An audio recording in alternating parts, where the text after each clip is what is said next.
Ontario सरकार ने नवा पोर्टफोलियो इंट्रोड्यूस किया है associate minister of auto theft and bail reform under the ministry of solicitor general.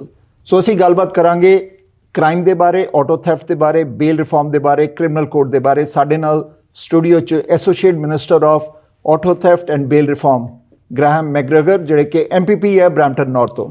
Graham, first of all, congratulations to you for this new portfolio and welcome to the studio. Oh, thank you for having me on, and to the audience, Sat Shri Akal, Namaskar, Assalamu Alaikum, good afternoon, or whenever this is going to air. Yes. Very good to be here. It's been an honor to be on this show many times in my role as MPP for Brampton North, and first time here as the Associate Minister. Thank you, Graham, and we will start with some quick fire questions for you. Sure. Number one, do you think that crime is on a hike here in Canada and here in Ontario? Yes, without a doubt, crime is on a rise in Canada and Ontario, and particularly we're seeing in the GTA. Do you agree that we have a crisis, national crisis, because every 70 minutes we see one car is stolen? That's why Ontario government came up with a new portfolio. Yes or no? Yes, we do, and we've got work to do on all levels of government to make sure that we address that. Do you agree that we need changes in the criminal code? 100%. Do you agree that Canadians and Ontarians see roller coaster means passing the buck? Federal government is passing the buck on province, and province is passing the buck on federal, and we have seen this roller coaster. The Ontarians, the Canadians are watching. Do you believe that they are passing bucks, both governments? I think we're seeing a revolving door in our justice system because the criminal code is too lenient to criminals, and I think the criminal code is in federal jurisdiction. Auto thefts, carjacking, armed robberies, we have seen for last 5-6 years it's happening. And if we go on a Google, stories and stories and stories, thousands of stories come. So whose failure is this? Federal government, provincial government, or both? I think when somebody commits a crime, it is the fault of the criminal that's committing the crime. What we need to do in government is hold those people accountable and make sure there are consequences for when people commit crimes like this. Since we have more criminals now, so in Ontario making more jails to keep those criminals behind the bars? We are.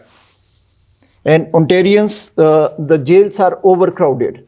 So do you agree that jails are overcrowded and we need to act now? We've been building new capacity in our jail system for a while, but I want to assure the audience and assure the public that anybody that is ordered by a judge to be in an Ontario jail, we'll make sure there's capacity for them. Graham, do you believe that homeowners should have the same rights for self-protection, what rights the intruders or these criminals have when they enter your property? So homeowners need rights. Do you agree with that?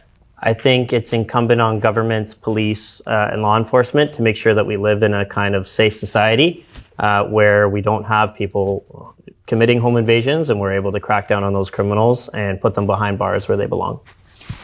MPP Graham, if you can tell us about your new role as an Associate Minister of Auto Theft and Bail Reform. What are the roles, what are the duties, and also what government want to achieve with this portfolio which they were not able to achieve before this portfolio? Yeah, it's a good question. First off, it's an honor to have the new role as Associate Minister of Auto Theft and Bail Reform. I've been the MPP for Brampton North now for 2.5 years, and excited to take on this new portfolio on behalf of the people of Ontario. I wish it wasn't necessary. I wish that auto theft and bail issues that we're seeing in our communities and the rise of violent crime, I wish that these things weren't happening to the degree that they are. What we need to do, and what I view my job as doing, is 3 things fundamentally in how I've been approaching it. 1, making sure and taking stock and promoting what the government's doing well already and making sure that we double down on those. 2, looking at what areas do we have to improve on in the provincial government. We don't get everything perfect, so where are the opportunities for us to get better in our own processes and in our own areas of jurisdiction. 3 is advocating and working with the federal government on what do we need from them, and what do Ontario families need from their national government. So that's issues like bail reform, the criminal code, which I'm sure we'll get into, making sure we have proper protocols, security protocols in place at the CN Rail intermodals and at the Port of Montreal, and stronger border controls overall. We know roughly 85% of guns that are used in violent crime actually come over the border from the United States. So working with the federal government on those issues as well.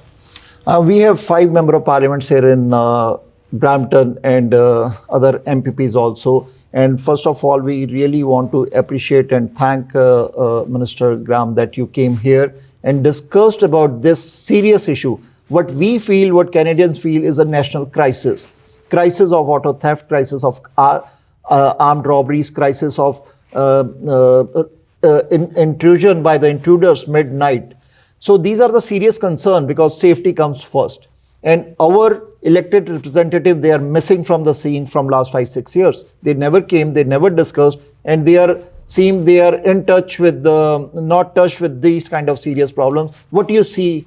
It should be addressed more oftenly, and governments all levels should take action on this.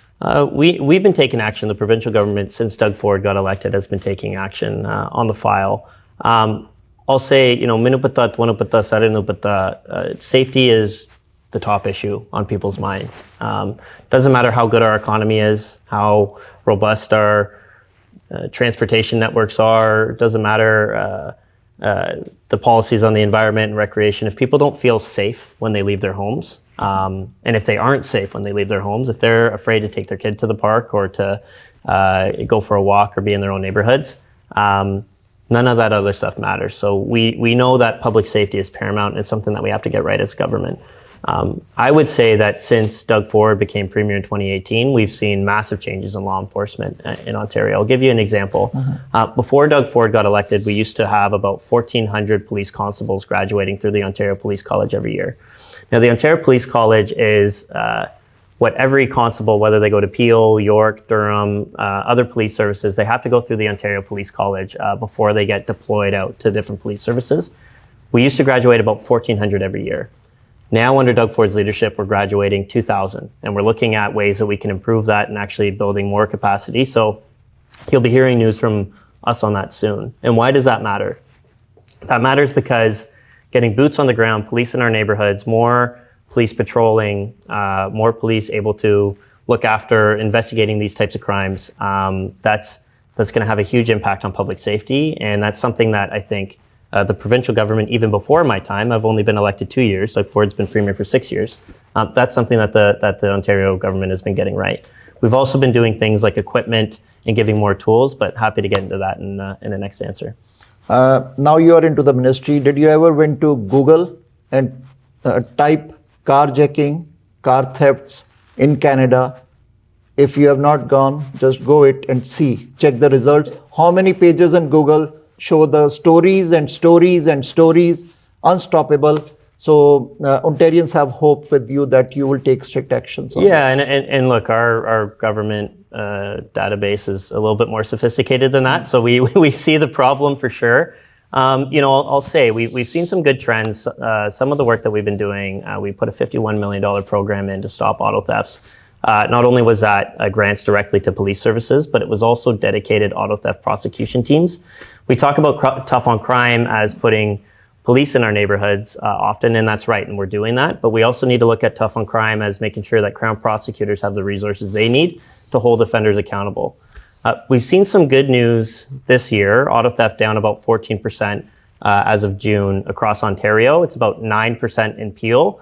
Still way too high, but at least trending in a better direction than it was. But unfortunately, what is really troubling is that we're seeing a massive spike in the violent interactions. So there's kind of two ways to steal a car. One would be stealing your car in the middle of the night while you're asleep with your family, which is awful and we need to address. The other type of car theft is the violent stuff. So you're at an intersection and some scumbag thug pulls a gun on you and says, give me the keys to your car, and steals your car. We see that with home invasions as well. Cases in Peel region and across Ontario where people are being woken up with a gun literally to their head. Some armed scumbags saying, give me the keys to your car. In the GTA, we've seen that about double in Peel and York and other jurisdictions. That is deeply concerning, and that's something that we need to address. MPP Graham, you said that you want to see the amendments in the criminal code. We as a Canadian want to see the amendments. But question lies here that when we talk to the federal counterparts, federal ministers, they say the amendments has already been done twice and we have the laws in place. Now the ball is in the province court. When we talk to the province, they say federal need to step up. They need to keep the criminals behind the jail and bail reform should be there. So where is this big disconnect? Why Canadians see these kind of passing the bucks between two level of governments? Yeah, I was disappointed to hear the Justice Minister, Arif Irani's comments on Monday, the first day they're back at Parliament, where he said, basically that the federal government changed the criminal code properly and there's no problem, nothing to see here, it's all in the province's hands. The reality is in 2019, when the federal government passed Bill C-75, their stated goal was to codify principles of restraint and be as least restrictive as it could possibly be to the accused. We think that the justice system exists to keep neighborhoods and keep residents safe, not to make sure that accused people or suspected criminals are comfortable and happy. They brought in Bill C-48 earlier this year. They made some good changes, but nowhere near enough for the mess that they created in the first place back in 2019. So I've heard this argument where they say Ontario appoints the judges. And we heard the Justice Minister of Canada say this on Monday in the House of Commons. Yes, we appoint judges. Yes, we appoint justice of the peace. But the way our system works, we don't tell them what to do.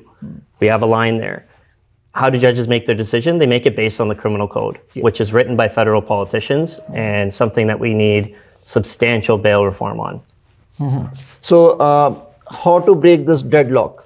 If federal says, that's the question, like if federal says we already made the changes and province says federal need to step up, they are not stepping up, you are into a new portfolio, how to break this deadlock? Well, I'd say politicians of all kinds respond to the public. So I think continuing public pressure on the federal government to make substantial criminal code reform is one piece of it. But we're also stepping up on our own side. It's not just enough for us to say the federal government has to step up. We're looking at what we can do in Ontario to do better. We put a $100 million investment in bail compliance teams to make sure that we're monitoring offenders while they're out on bail.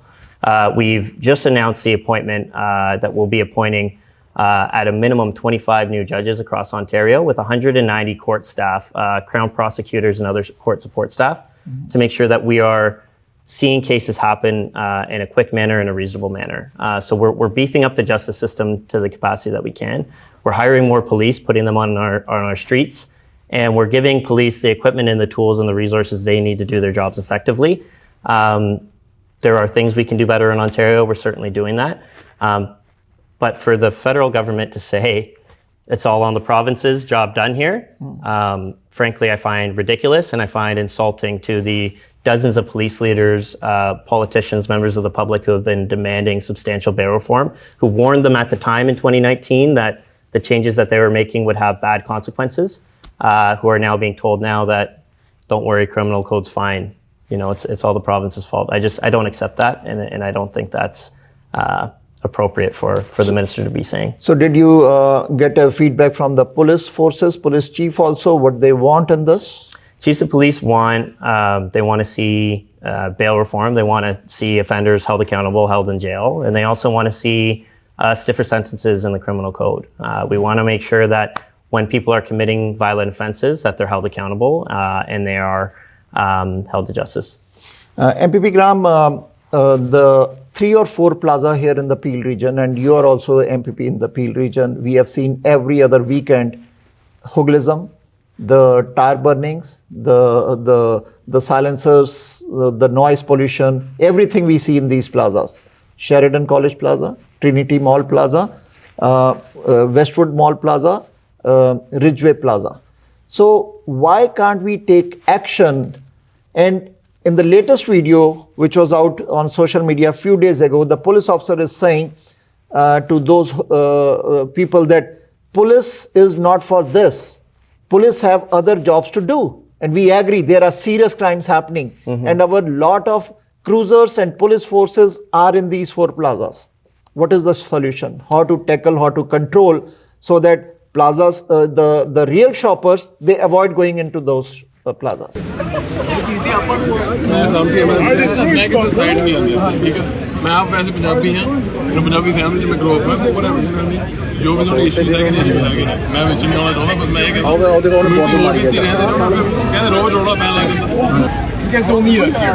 We got a lot more important things to do. I'm not saying this is not important, but like we got lives to save, right? So we want to. Yeah, I've seen some of the videos as well. And as a Peel resident, you see some of these basically people in the plazas acting like idiots that are causing disturbance in our communities. Enforcement is a police matter, and why or why not they're enforcing, I think, is best directed to police and police chiefs. What I would say, we've heard from the policing sector that they need a few more tools and resources Yes. from our side to make sure that they deal with this. And without giving anything away, we'll have more to say on this in the coming months. So province will give police more tools on this to tackle this? We'll have more to say on this in the coming months. Okay. MPP Graham, if we talk about the jails, Ontario jails, are they overcrowded? And because we have to keep criminals behind the bars, or Ontario making more jails now? So we're building more correctional capacity. We've invested $500 million in more capacity, 2,000 more staff since 2020 to make sure that we have the capacity that we need. The fact is, when you hear this argument from liberal-minded folks that we shouldn't be locking people up because of capacity issues, that's just not true. Anybody that is ordered to be in an Ontario correctional system, we find capacity for. We had one case of a rogue judge in April, in the spring of this year, using jail as a reason not to lock somebody up and to put them out on bail. That's actually not stipulated in the criminal code. So I'd say that was actually a bit of a rogue judge making that ruling. And that only happened once. That doesn't explain the thousands of other people that are out on bail that are committing crimes. We had the provincial carjacking task force where we made 124 arrests last year. Half of those people were out on bail already. You know, what is happening in this scenario? So yes, we need to invest in correctional capacity. We're doing that. But I want to reassure the public, when a judge orders somebody to be in an Ontario correctional facility, we make sure there's capacity there. Now, I understand some individuals would want, they think that suspected criminals should have more breathing room and all this kind of thing. I get that. Our priority is making sure neighborhoods are safe. So what changes you want to bring into the bail system? I want clarity in the criminal code, and I want to see public safety be the principal reason for that type of decision. But I will say, I'm not a federal politician. But I think it's incumbent on the federal government to do more homework, go back to the drawing board, bring us a plan that works for Ontario, that works for Ontario families. We can't have the same offender out 3, 4, 5, 6, 7, 8 different times, out on bail again and again and again, committing the same crime. We saw in Peel, you were there, Prime Asia covered it, Project Warlock, 18 individuals, 150 criminal code charges that were laid for home invasions, carjackings, violent crimes. By the time they're doing the announcement, half of those individuals were out on bail already. The status quo is not acceptable anymore. Manupata, twanupata, sarinupata. The criminal code is way too lax, and we need to see substantial reform. So do you think that federal government should also come up with this kind of portfolio or ministry under the Solicitor General in federal level? I mean, if we are serious, if seems the Ontario government is serious, they created this so that it can be handled more effectively. Look, federal cabinet decisions are up to the Prime Minister. Okay. What we need to see is real bail reform. Okay. Final question to you. Like, we have seen lot of invasions, the armed robberies, the armed intruders. They came to your house midnight with the weapons in hand. So do you think that the homeowners should have a right of self-protection? I know it's kind of a complex, all level of government should be involved in this, but how can I protect myself without getting any charges to save my family and myself if I got a home intruder? Look, I think that is a question under federal jurisdiction, criminal code, and those responsibilities. I don't want to be prescriptive. That's a question for them. What we do need to see out of the federal government is bail reform. We need to see violent repeat offenders locked up and the key thrown away. We need to see stronger sentences for violent criminals. We need to see action on the CN intermodals where we're scanning cargo that's going out to the Port of Montreal. We need stricter controls at the Port of Montreal to make sure that cars aren't getting onto shipping containers and going off to foreign countries. And we need stronger border controls. As we know, 85% of guns that are used in violent crimes actually come over the American border. So those are things that we need the federal government to do. That's what I'm focused on. And I wouldn't want to I want to make sure we have a narrow focus on what do we want to see from the Ontario side and what do we need our partners to do. And to be clear, these are issues that we're working on them with. There's certainly an element of making sure that we have public pressure so that they see the need that we see. But we've got a collaborative working relationship, and we're going to work on these challenges together. So federal government installed a new scanner in Brampton hub. So that's a mobile scanner. Is that enough, or we need more scanners? We'd like to see what's called the backscatter scanner, kind of stable, bigger, better, but obviously happy with the progress being made by getting that mobile scanner deployed. And this is something that we've continued to work with Minister Dominic LeBlanc and the federal government on to make sure that we have proper security protocols put in place at the CN Intermodal so that we're able to catch more cars. Okay, we wish you best of luck for your this new role and good wishes. Thank you very much. Thank you. Thank you. So ਆ ਸੀਗੇ MPP Graham ਮੈਗਰੇਗਰ ਜਿਨ੍ਹਾਂ ਨੂੰ ਨਵਾਂ portfolio ਮਿਲਿਆ associate minister of auto theft and bail reform. ਤੁਹਾਡਾ ਕੋਈ ਸਵਾਲ ਹੈ ਆਟੋ ਕ੍ਰਾਈਮ ਨੂੰ ਲੈ ਕੇ, ਸੋ ਹੀ is the guy, you can call him, reach to his office. ਕਦੀ ਵੀ ਕੋਈ ਕਾਰ ਚੋਰੀ ਹੁੰਦੀ ਹੈ, ਆਪਣੀ ਰਿਪੋਰਟ ਪੁਲਿਸ ਨੂੰ ਲਿਖਾਉਣ ਦੇ ਬਾਅਦ you can reach out to MPP Graham McGregor.